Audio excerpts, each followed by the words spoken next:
Kilala ang Pilipinas na madiskarte pagdating sa larangan ng basketball, lalo na't kailangan punan ng mga manlalaro ang kakulangan sa height sa international tournament.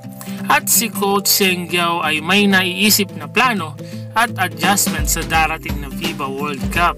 Pero bago natin yan pag-usapan mga ka-BM, please subscribe to my channel and hit mo na rin ang notification bell para ma-notify ka sa mga latest video na i-upload ko. Inilahad ni Gilas Pilipinas Coach Seng Giao ang kanyang plano para sa parating na FIBA World Cup 2019. Dahil malalaki at matatangkad ang mga kalaban ng ating national team, ay may naiisip si Coach Seng Giao na isang matinding eksperimento o adjustment sa ating national team. Iniisip na gawing small forward ang 6'7" na si Troy Rosario at manatili si 6'5" Gabe Norwood sa kanyang position bilang point guard.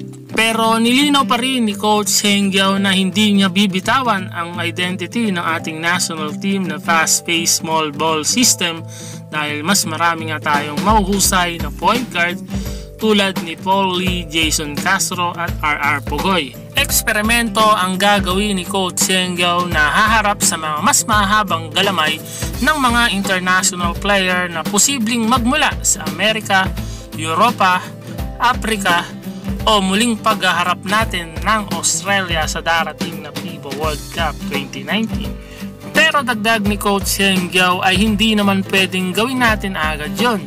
Kapag nandun na tayo, depende pa din daw yon sa mga kalaban natin na team at depende rin sa scouting report ng mga kalaban natin na team sa FIBA World Cup. Ano sa tingin nyo mga ka-BM? Small ball ba o mas malalaking player sa ating lineup?